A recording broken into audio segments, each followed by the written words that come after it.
Welcome. I'm Christina Wyckoff. I am the historical archaeologist here at the Oklahoma State Historic Preservation Office, and we're so glad to have you with us today for this presentation in our 2023 speaker series, Hidden Oklahoma. In this series, we've invited archaeologists who work across the state to discuss important archaeological sites they've investigated and to demonstrate how archaeology is critical to our understanding of our past. Today, it is my very great pleasure to introduce Dr. Shawn Lambert. Uh, Dr. Lambert is an assistant professor in the Department of Anthropology and Middle Eastern Cultures and senior research associate in the Cobb Institute of Archaeology at Mississippi State University. His presentation is Thinking Beyond Imitation, Ceramic Evidence of Early Caddo Craft Specialists at Cahokia. Thank you, Shawn. Thank you so much, Christina, and thanks for everyone who took the time out today to listen to my little spiel on cattle ceramics. This research was kind of born out of my dissertation work, where I started to realize that cattle craft specialists, cattle ceramicists, were likely moving into Cahokia in some fashion or another, but we didn't really know exactly how or why.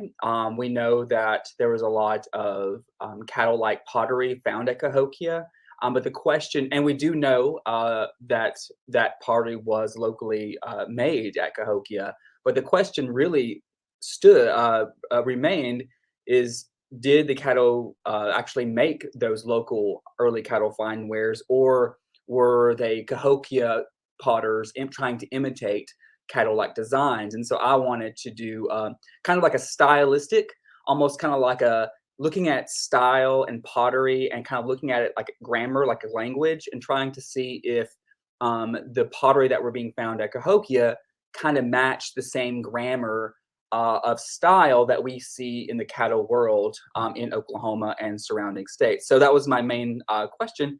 And I will go ahead and start the presentation. So most of us probably know that the Caddo area, especially the early Caddo area, the time period in which I'm most interested in, from about 8900 to 1150. At some point, what we see is these large areas up in eastern Oklahoma, southeastern Oklahoma, southwest Arkansas, northwest Louisiana, and northwestern Louisiana, excuse me, and northeastern Texas. People started to kind of aggregate to these large areas. And what they started doing is building these very large ceremonial mound centers throughout these different Caddo areas. And the Caddo areas can be somewhat kind of divided between the northern Caddo area, which is here at the top, and the southern Caddo area. This is the time where not only were these large ceremonial mound centers being built, but we start seeing new social and material networks being made and expanded, and new objects like these early cattle fineware pottery being made on the cattle landscape. And what I find to be the most interesting in my research is this is when I see a lot of evidence for the beginnings of like an intensified craft specialization in ceramics. So this is the first time I see cattle potters, cattle artists starting to make pottery, not just for their local needs, but being made in massive volumes to be not distributed just to their local neighbors, but to be distributed across the Midwest and the Southeast. And these little black circles that you see on the map here are kind of like where we see early cattle finewares being distributed outside of the cattle area. And you can see here in the upper right one of those places is Cahokia. So the question is, how are they getting to these places? Are they being are they just being transported over in like during some sort of trade and exchange? Or are cattle potters actually traveling to Cahokia, making the pottery there, and not only making the pottery there, but actually living and working at Cahokia during Cahokia's earliest parts of their history? And if the latter is to be so, then that tells you a lot about Caddo's influence on development of Cahokia, which is the largest pre-European contact city north of Mexico. So it has a lot of precedence of understanding how people move to these large aggregated areas and start influencing these places. Cahokia, I think the same time that the Caddo folks were building these large ceremonial mound centers, Cahokia started to change quite drastically on that landscape in southern Illinois, where large areas were being occupied not just by local inhabitants, but we see the movement of a lot of multi-ethnic communities, likely bringing their crafts and also bringing their skills and labor to Cahokia, which all, in effect, probably dramatically influenced Cahokia's development at the beginning of Cahokia's history. It didn't take very long for Cahokia. We call it, a lot of archaeologists call it the Big Bang of Cahokia, where Cahokia kind of just exploded. Hundreds of mounds within and outside of a fortified center. Also, new objects were being made that kind of celebrated this kind of new way of life. At Cahokia, maize started to be a primary staple good and a product. Cahokia started to specialize in the many different crafts, and we'll talk about that too. And that's really where it gets interesting when we think about Caddo's role into Cahokia's development, and just how important objects and craftspeople are into the development of a massive city like Cahokia. Now, what is really what really is the kind of the meat of the research is studying these early cattle find wares. And the four of the find wares, the primary find wares that I look at, especially the ones that are being found at Cahokia, are called spiral engraved, holly fine engraved, hickory engraved, and Crockett curvilinear incised. And these were starting to be made in the 10th century, all the way up until about AD 1150. And let me tell you, if you've ever seen one or seen one at a museum, is that they are some of the most finely executed pottery vessels that I have ever seen, and arguably most southeastern archaeologists consider early cattle find wares to being some of the most fantastic types of pottery being made on that landscape. And these are incredibly thin walls. Some of them are like 4 millimeters in thickness. They have, as you can see, have these really beautiful combinations of single and double spiral motifs that kind of decorate and adorn, that repeat around the vessel. Some are a little bit more simple, where they're just like the hickory engraved, where they're just a series of concentric lines just under the bottleneck. And some are incised with single and double spirals, and many of them are punctated like this Crockett curvilinear incised. Many of these bottles are actually even rubbed with red or white pigments, so that you could really highlight the engraved or the incised motifs. And what's really was so amazing about these vessels is that the amount of labor and time it took to kind of make these lines so fine and so equally spaced. And studying these, you can kind of start seeing that something really special is going on here. One of the new vessel forms that we kind of start seeing that's really being used are bottles and beakers during this time period. And these vessels are highly burnished. Some of them almost are like mirrors. You can almost see your reflection in those. Many of these are grog tempered. If you guys don't know what grog is just already fired pottery that they may have broken up into really fine like dust particles, and they're putting those particles into the wet clay, mixing that up, and gives the Caddo potters the ability to build these incredibly thin and sometimes very large vessels. Some I can see some as small as just a few inches, but then some I've seen like at George C. Davis and along the Natchez River, being almost 2 feet tall. So they can be quite large. Here is a kind of a cool illustration of all the different Caddo vessel forms that you can kind of see on the Caddo landscape. And really, there's not that many. You can kind of group them up into 5 different groups. Bottles is one of the most popular. Bowls, jars, beakers, and the most uncommon, because there's only just a few examples of bowls with having effigies or some sort of zoo animals or human beings being kind of placed on the rim of the vessel. Those are very rare. But the most common types you're going to see are bowls and bottles, and then jars are kind of a close third. And the most rare are the beakers and the effigy vessels. And so like I said earlier, I mean, the big question is who in the world made them? And the first thing we need to figure out is who made them within the Caddo world, before we can even start answering who made them in Cahokia. And so my dissertation research really was geared to, with the permission from the Caddo Nation of Oklahoma and the permission of the Wichita and affiliated tribes, was to take samples of these vessels across different mound sites in the northern and southern Caddo area.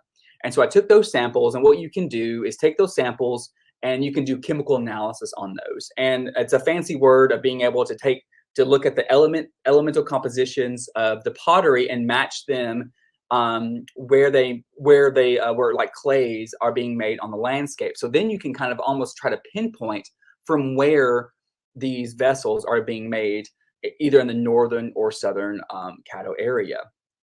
Now, for a very long time, people thought that these vessels were being not only in the northern Caddo area, but as the southern Caddo area, because they are being found throughout these areas, primarily in those ceremonial mound centers. It's interestingly, however, is that when you look at where the vessels are being found between the northern and the southern Caddo area, you start seeing that these Caddo communities are using them for very, very different purposes, and they're being found in very different archaeological contexts. For instance, the southern Caddo folks are not only using them for mound ceremonies, food, kind of serving vessels for large people, being found in mortuary context, but you also find them commonly in domestic context, which it kind of seems that these vessels in the southern Caddo area are moving a little bit more freely between ceremonial and domestic context. Now that when you go up to the northern Caddo area up here, you start seeing something happening very differently. You no longer do you see these vessels being used in domestic context. You only find them really in ceremonial mound centers, like Spiro, Harlan, Reed, and Norman and others, but you only really find them in mortuary context. And these are really, and so the northern Caddo people are really using these for very different purposes than their southern Caddo neighbors. So I found that to be a very interesting difference. And so that made me started to think that maybe that they were being made maybe in a more specialized area, and then being shipped elsewhere after they were being made, and perhaps being made just by a few Caddo specialists.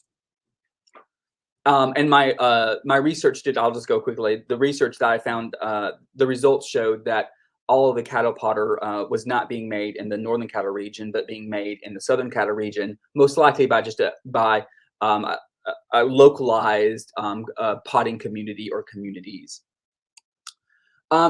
One of the main reasons that I think, anyways, that archaeologists started to kind of just assume that early Caddo fineware pottery was being made in the northern Caddo area was really just the massive amounts they were finding in these ceremonial mound centers, primarily mortuary context. And what's really interesting here is that much of those early Caddo finders being found at Spiro, which we all know in LaFleur County, Oklahoma, was a really interesting mound center. As you can see here, this is an interesting reconstruction, and you can see the lower. It's kind of divided between a lower and an upper terrace. And here is this 4-lobed mound is the Craig Mound, as you can see. And there's a really interesting mortuary feature called the Great Mortuary, where hundreds and hundreds of people were buried for many generations. And that's where primarily a lot of this pottery was being found. and even one of the vessels is called spiral engraved. So I think the moment that we gave that its name, and then we saw this so many of the northern Caddo area, I think archaeologists just assumed that they were being made throughout the northern and the southern Caddo area. But like I said, what I found, the chemical analysis that I conducted, likely showed that they were not being made by northern Caddo people at all, but most likely they're being made by a localized pottery specialist somewhere around the Great Bend of the Red River, but somewhere along that Red River Valley in the southern Caddo area. And so that really shows just the importance of these Caddo pottery specialists, making them not just for local needs, but then being distributed out to their northern Caddo neighbors for mortuary ceremony. I think that's kind of the end of what my dissertation was kind of talking about. And then that's what made me want to kind of expand this research to see, well, how did these cattle craft specialists, were they being transported to Cahokia, or were cattle craft specialists actually migrating to Cahokia and living and working there? And so that's the big question here. For many decades, we really thought that likely that the cattle pottery was just being traded and exchanged, and not actual people moving into Cahokia at this time. I know there's a lot of archaeologists who had some inkling of cattle pottery, cattle craft specialists at Cahokia, but this is the first time that we can be pretty sure that that's what's happening here today. We do know that not only are there that much of the Caddo-like pottery at Cahokia was being locally made there. So that's really, really important. That work has already been done for us by Dr. Mary Beth Trubit and others did that chemical analysis at Cahokia, showing that likely, and petrographic analysis, showing that they were actually being made there. So the next point is, well, who's making them? Are they Cahokia potters imitating Caddo designs, or are they Caddo craft specialists who are living and working at Cahokia during Cahokia's earliest moments of their history? And so how to do this is really an interesting thing. So I kind of borrowed a method by Ann Early. It's called kind of a design grammar ceramic analysis, mixed with what we kind of call a hierarchical stylistic analysis. And it's a fancy way of just saying that you can look at a pot, look at a vessel, look at the decoration on the vessels, and being able to see all the variation in the design choices that the potters make. So the more variation that you see, the more you could probably argue that there's different communities of practice at play. Now, if the vessels are very restricted in what the potters chose to do, you can argue that these are very localized areas in which Caddo pottery specialists were making these on the Caddo landscape. And then you can kind of bridge that to Cahokia and compare those results with Caddo from the Caddo world with Cahokia. And if you see this same design grammar, then you can highly suggest anyways, that these are actually Caddo potters, because they have the same kind of fingerprint, if you will. And that's what kind of I do. I kind of read the Caddo fine wares motifs and designs as like their fingerprints at Cahokia.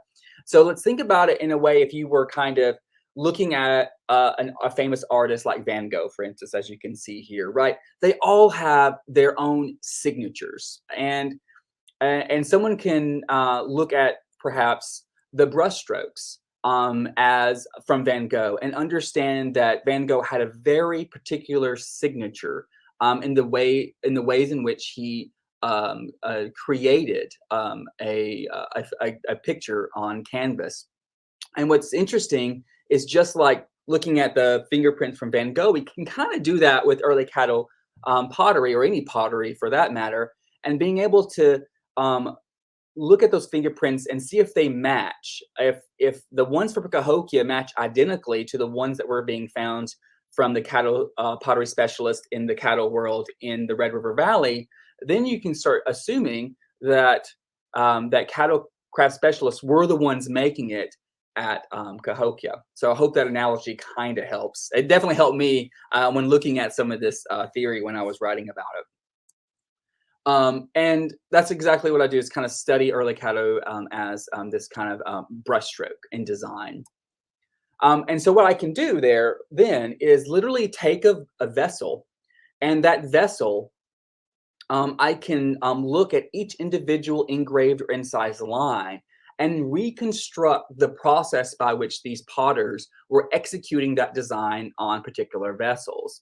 And from that, I can get design grammar from each individual vessel. And what I found in the Caddo world is that they are highly restricted. They really only have a very few decisions, design choices that they use to start, to build a vessel, to decorate a vessel, and to complete a vessel. There seem to be very strict rules on what and what not to do to make an early Caddo pot. And if I saw that same thing at Cahokia, then I can suggest these are actually Caddo potters. But if I saw that all this pottery was it kind of looked like Caddo, but they were doing all these extra things that didn't make sense to like this early Caddo grammar, then that would suggest that Cahokia potters are likely imitating these vessels. Now, the area of study that at Cahokia that Dr. Paige Ford at Plum Bayou was a co-author on American Antiquity article that we did. We went to the Illinois State Archaeological Survey and were able to look at all the Caddo-like pottery from the East St. Louis precinct, and working with Tamara Brennan and Dr. Tim Pocketat. There, we were able to look at all the Caddo-like material from the East St. Louis precinct here, as you can see in this kind of star in the left area of the map. And this East St. Louis precinct was a mounded area, and it seemed like this is where a place where likely a lot of the different craft specialists were actually living and working at Cahokia. And so here are some of the examples of the Caddo-like ceramics from the East St. Louis precinct at Cahokia.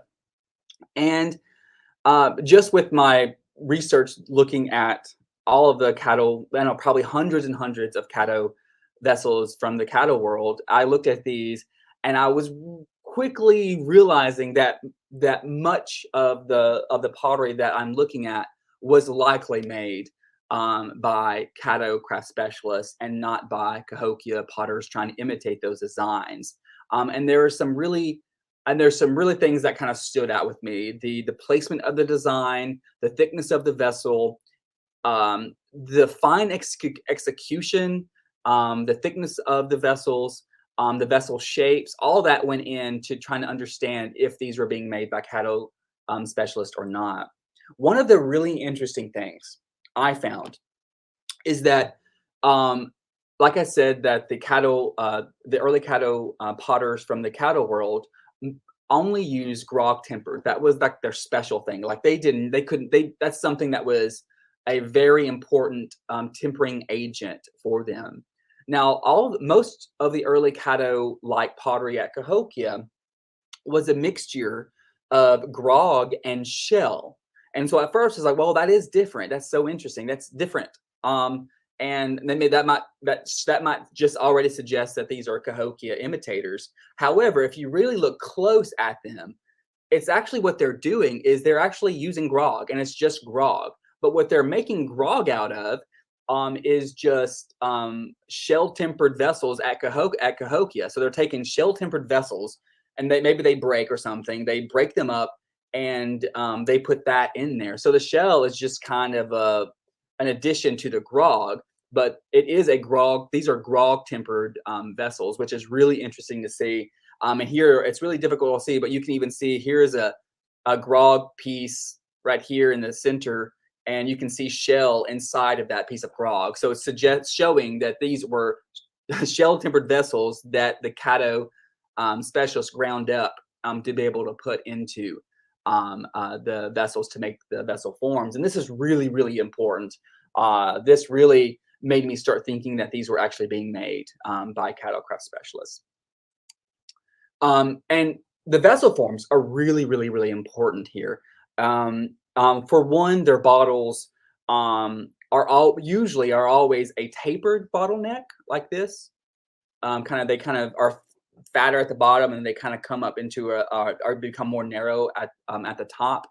And what's really interesting here at the bottom, the last bottle, they have these. Caddo is very.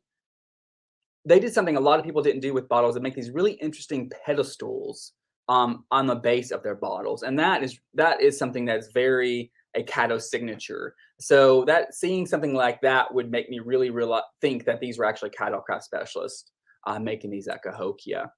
And just looking at the designs and then matching those up with the ones at Cahokia, and I really could see that the design grammar was very similar. This one right here on the left, A. At first, if you didn't know like early Caddo ceramics, you would say, well, that's like the least looking Caddo one. However, I have been working years on following this exact design throughout the Red River Valley at Cahokia.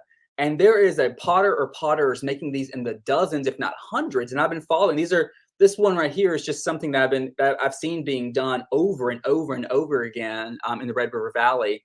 And so seeing this design multiple times at Cahokia also emphasized that these were likely early Caddo craft specialists. And also, what's really interesting here is that there were bottles. At first, the Cahokia researchers didn't see any bottles, but actually we found, I think, upwards of 4 to 6 bottles fragments at Cahokia. So that was really interesting to see as well as there being tapered necks. And we'll talk about that in a second, like this one right here. So again, this form and this vessel design is being found all over the Red River Valley. And it's really interesting too, as you can see here at the bottom, that it has that pedestal. This bottle has been at some point, maybe had broken, and then someone, perhaps the potter themselves, cut the vessel in half and then ground it down, and then kind of was using half the vessel as some sort of different type of container. At first, this was labeled, interestingly, as a Caddo-like design, but they thought it was like a conch shell effigy vessel. But really, it's actually a tapered neck pedestal Caddo vessel form. We see many examples of these half-cut tapered bottles in the Caddo world. It seemed to be a kind of a common thing when something broke. They kind of reutilized it and refurbished it into a different type of vessel, almost like a ladle thing. Maybe they were drinking very particular concoctions out of it. We just don't know. But just seeing this too is really, really important because these types of vessels here at the bottom are all examples of pedestaled bottles being found throughout the Caddo world. And so this also shows that this was likely Caddo craft specialists at Cahokia working and living there. Also, we can see the range of different vessel types that we see in the Caddo world being remade at Cahokia, such as these simple bowl forms with this beautiful Spiro engraved design, carinated bowls, which is really, really common form being found in the Caddo world, as well as these incurvate bowl forms with this Crockett curvilinear design. So looking at the vessel form is just as important as looking at the vessels, the motifs and the designs on which they adorn them. So putting those together really showcased that that this was likely Caddo people living and working at Cahokia. We also see beakers, which is really, really cool. And beakers were used, it was uncommon, but we see them throughout the Caddo world as well. And some of the designs that we see, they also made the exact same types of designs, beakers with the exact same designs in the Caddo world, such as this holly fine beaker here, this other kind of spiral slash holly fine beaker. These exact same design motifs are being found on beakers in the Caddo world. This very common spiral engraved beaker with this kind of excised motif where these swirls are kind of excised is a common design choice that they had at their disposal. And Crockett curvilinear Pennington punctate type of beakers too. So we're seeing all these types of the same vessel forms being used. There were a couple at Cahokia. I don't know if I have any pictures on here, but there were a few that that were typed or labeled as Caddo-like. But we could see that some were probably imitations because they were kind of adding other things or own vessel forms that just didn't make sense, like spouted vessels famous at Cahokia. We just didn't those to us didn't see look like Caddo potters making those. So these are all the ones where we were arguing that Caddo craft specialists were making them. And so if you look at the spiral, so this is kind of difficult to understand, but what you can see here is that this is an example of spiral engraved grammar.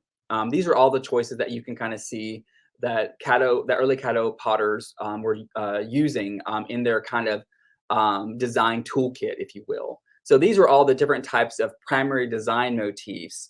And then all these steps afterwards, there are all these secondary and tertiary design choices that they could make. And this is right here is a primary design choice. And these are all secondary and tertiary design choices.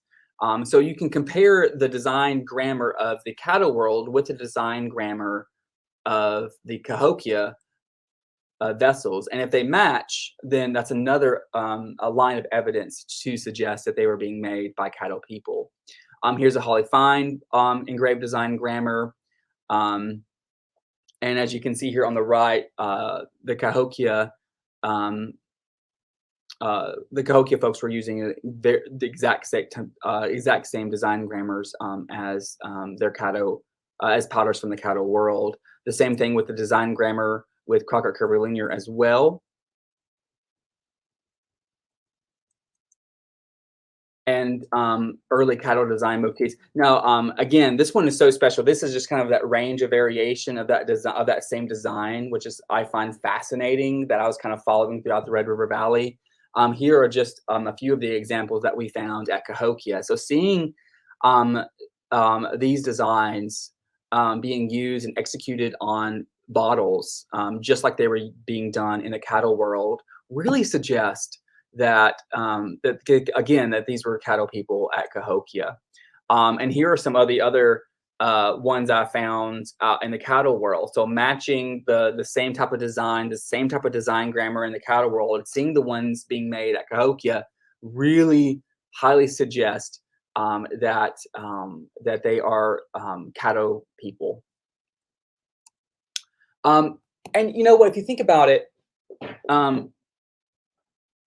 it's not incredibly surprising that this is happening, because what is happening at Cahokia is that craft specialization was an incredibly important part of Cahokia's development. And there's many different examples of craft specialization at Cahokia.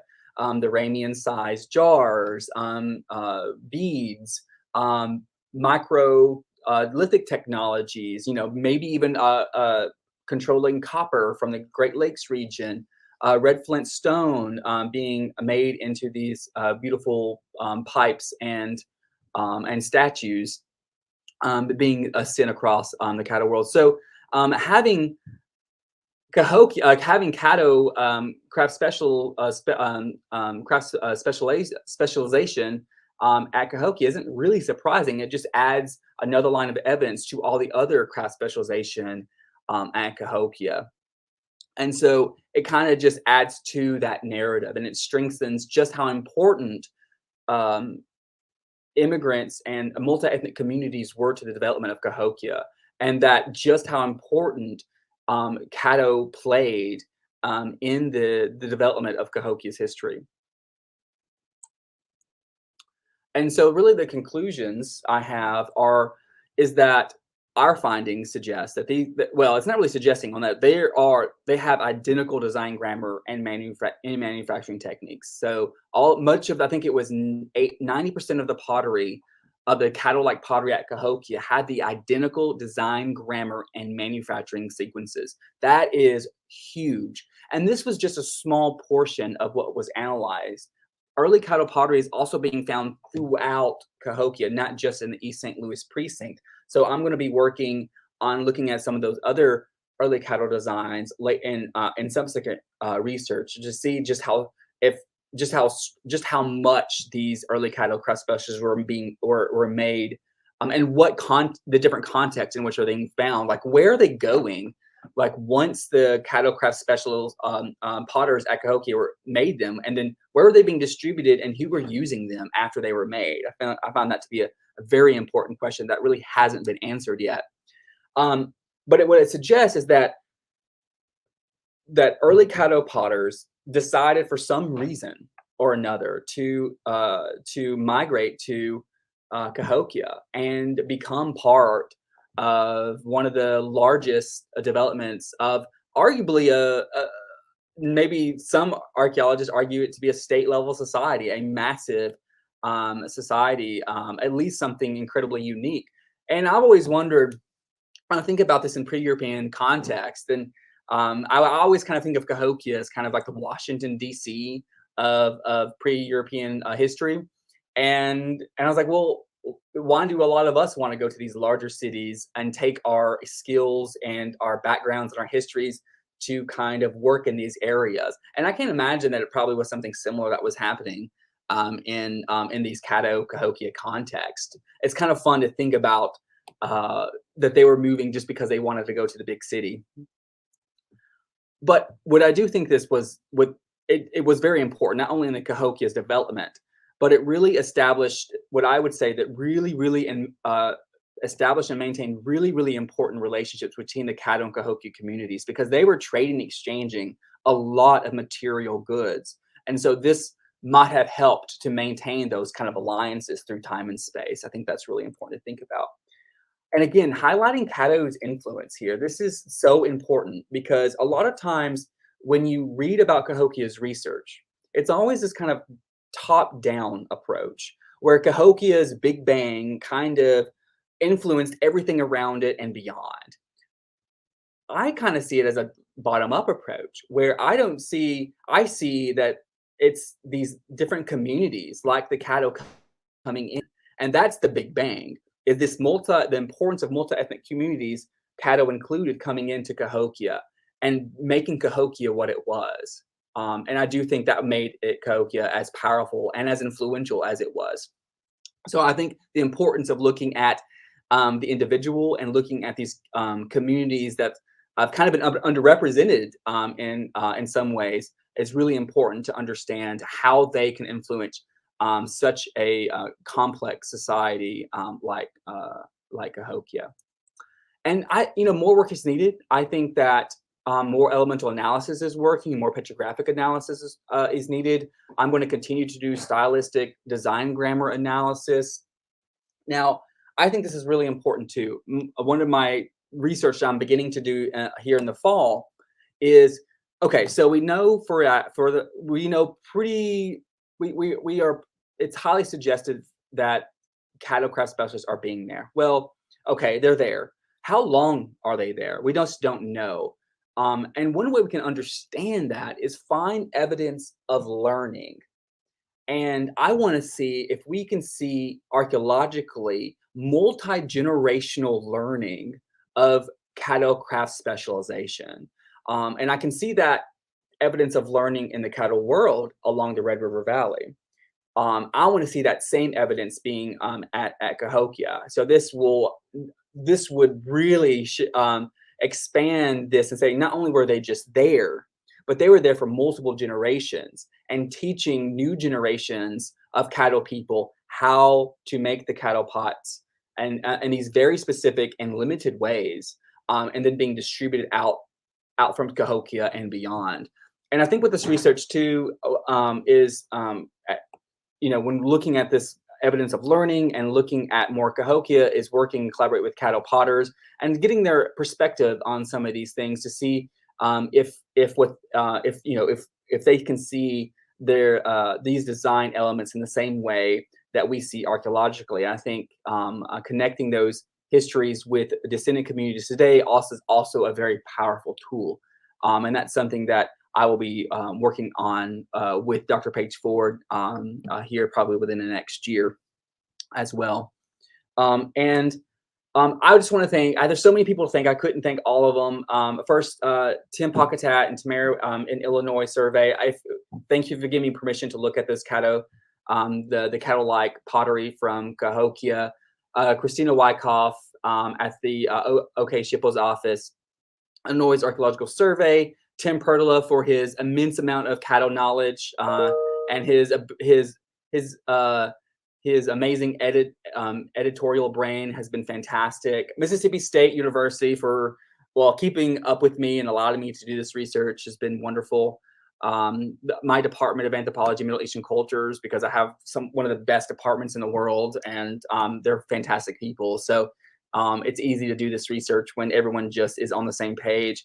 University of Oklahoma for surviving and putting up with me for 8 years during grad school. I've made a lot of great friends and colleagues there, and if it wasn't for them, I would not be here today for sure. And I really want to thank Sam Noble Museum for allowing me to look at the collections for my dissertation research that kind of expanded on this research, that began this research, and the Caddo Nation of Oklahoma and the Wichita and affiliated tribes for giving me permission to do my dissertation research so that I could expand my research in this area into Cahokia. So that's all I've got today. Thank you so much for you coming and listening and to my spiel, and hopefully we have some questions that I can answer. We do have some questions. The first question, and so these came in as you were speaking. So the first question asks what the first or the far west dot on your first map where you were looking at the distribution of Caddo fineware. Can you speak any to like what's going on there? Like, no, and I think that data came from Tim Pertola's database, who has pretty much helped to locate as many early Caddo stuff, and I just kind of threw it on the map. I think that one, that far west, was like was one little piece, and we don't know exactly the context in which they were found, so we don't really know exactly why it got there or not. But I think what it does show is just how far reaching Caddo pottery went, and how influential those vessels, probably likely the design vessels, were outside of Caddo contexts. the second question asks, was not a spot on Caddo friendship engraved found at Cahokia? Say that again. I think this was a Caddo friendship engraved. Is that a pottery type? Yes. Found at Cahokia? It wouldn't surprise me. Okay. I'm not sure. I've only dealt with early Caddo. I've only do early Caddo research. Friendship grave is like middle or late Caddo. And so I'm not exactly 100% sure. I haven't seen it. That would be outside the scope of your. It was definitely outside. I'm really looking at the early Caddo stuff only because I want to understand we're just beginning to. I think the more that we do this, the more we're going to learn just how important Caddo people were into the development of Cahokia. But yeah, that's really what I want to see, is looking at Caddo connection with Cahokia at the beginning of Cahokia's development. The next question asks, was ceramic grammar analysis informed by linguistic methods? I don't use it in a linguistic way. I kind of was influenced by Anne Early's work and Stephen Plogg's work, looking at the design choices. I can see a relation to looking at language and kind of like looking at Caddo iconography very similarly. I don't look at it in terms of forms of language. I'm just kind of look at it in terms of just different design choices. And in some ways, it's a little bit more simplified so that we can be able to look at hundreds and hundreds of vessels and then compare them across very large landscapes in a way that we can actually try to find patterns in that data. Okay, and then I have a comment. This individual noted that the cut bottles that you provided an illustration of one of the cut bottle forms, and they noted that it resembled a bottle gourd ladle. Yes, yes. And actually, that's kind of what I've always thought. It's kind of a gourd ladle that we see a lot of Native American groups being made, especially even historically as well. I know that there's a lot of really interesting gourd ladles that the Choctaw have as well. But yeah, no, I would agree that it looks like a kind of like an effigy of a gourd ladle for sure. The next question asks, have you been able to identify a Caddo, quote, family style of making pots? That is the evidence of learning. I am so excited about doing that type of research because that's just taking it to the next step to not only see that Caddo people were living there, but also see that if we can see evidence of learning, we're seeing evidence of families likely learning this craft. And so that's the next step, being able to see it on that kind of micro family scale is kind of what I really want to see because that's really showing that they were there not just to produce vessels for a very short time, but like making a life there, and their multi-generational life there. So yes, that's my next step. And this question asks about the spiral motif. It says, it seems that the spiral motif only goes clockwise. Are there any examples of spirals that go counterclockwise? That's a really I have never seen. Um, I'm looking in my brain like what's counterclockwise and what's clockwise. I have never seen them go. I've only seen them go in one direction. Now, if I saw like these spirals going completely different directions, in the Cahokia context, I would probably also be like, well, that's completely different. That's a complete 180 in terms of what cattle groups did. But no, I think they all, for the ones I've seen, are all going in a very similar fashion. And some of them are spirals, some of them are concentric circles. What's really, really interesting about that too is that if you notice the central part, so there's always like circles that kind of in the center of those single, double spirals and concentric circles. It's always interesting. It's kind of those are the areas where you see the most type of variation. People may have excised it. Some people may have incised it. Some people may have hatched it. Some people may have punctated those central elements. And I always seen that it was like one way in which that the Caddo potters could to kind of create a vessel on their own in their own way. So that would be really interesting. And actually, you know what, as I'm going to do more to look at these at Cahokia and in the near future, I will make sure to keep that in my mind to look for directionality of spirals and to make sure that they stay consistent. The next question asks, how would you define multi-generational learning in Caddo pottery creation? Yeah, so we kind of so in all archaeology we use theory to do that, and what I do is kind of use something called social learning theory, and social learning theory is combined with the design and grammar analysis, and if you can see evidence of learning, and there's when you look at a pot, you can see that the evidence of learning. One of the main thing is the ones that we can see in the cattle world. A lot of they're kind of lumpy. They are using the design grammar analysis, but the design isn't as executed as finely as others. And a lot of times the vessels themselves are untempered.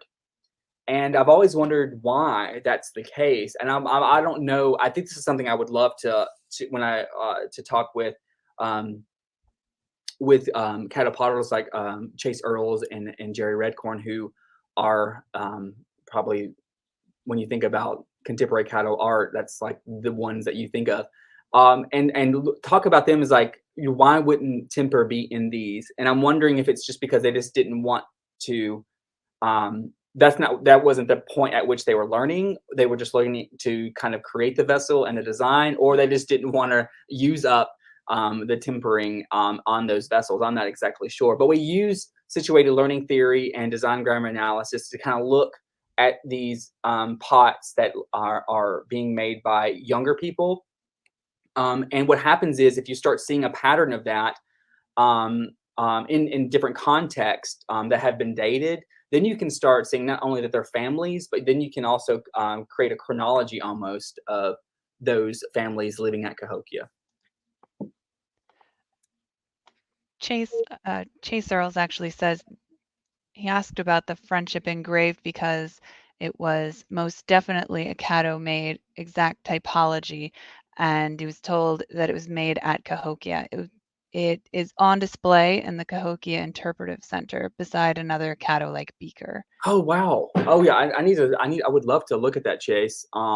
And it wouldn't surprise me. Which if there is friendship style and then they could be there much longer than a lot of people have suggested. Then because that's a much later Caddo type than what I'm used to working with. So that's definitely something when I go back up there to continue the research, I will definitely look at that because friendship engraved is a very unique type of design. And Robert Cast asks if you would like to talk a little about the separation between the northern Caddo and southern Caddo at Carden Bottoms. At the Carden, in Arkansas. All I know, my work really hasn't been in much in the Carden Bottom areas. Much of my research in the dissertation in the northern southern Caddo areas have been in the northern Caddo area has been Spiral, Harlan, Reed, Brackett, and Norman. Those have been my area. But what I can see that they are, and I've already talked about in terms of just looking at the early Caddo pottery, that the context in which they're being found were quite differently between the two northern and southern Caddo communities.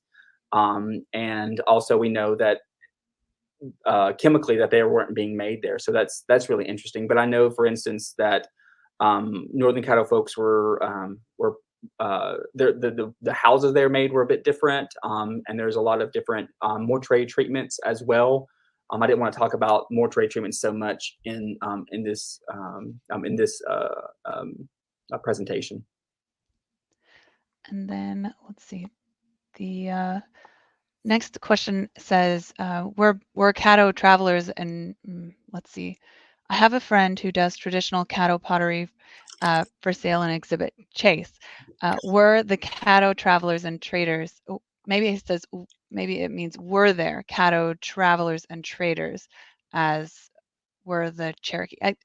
I'm not sure I exactly understand the question, but do we have evidence that the Caddo were trading this pottery widely, or?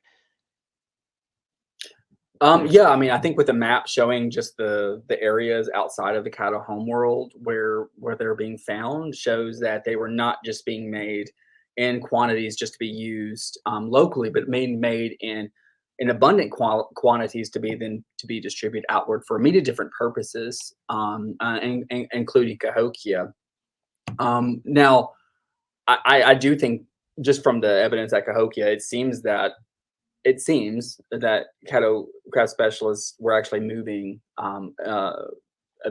to Cahokia. How long they stayed there is that kind of the next part of the research. But it seems, just in the context, it seems here in the East St. Louis precinct, where a lot of these other multi-ethnic communities may have been living and working, would suggest that they may have been living there for quite some time. Well, that's wonderful. Thank you so much for your presentation, Shawn, and for answering all of these questions. Oh my gosh, anytime. Thank you guys. So glad to have you here. And I do want to let everybody know that we have one more presentation in this year's speaker series. Dr. Richard Drass will be speaking on October 4th about early historic Wichita sites. And you can register for that presentation at okhistory.org/shippo/webinars. So you can check out the recording of this presentation and all of our other recorded content on our YouTube channel. We're at OK Shippo. And thank you, everyone in the audience, for attending. We hope to see you back next time. Thank you, guys. Have a great week.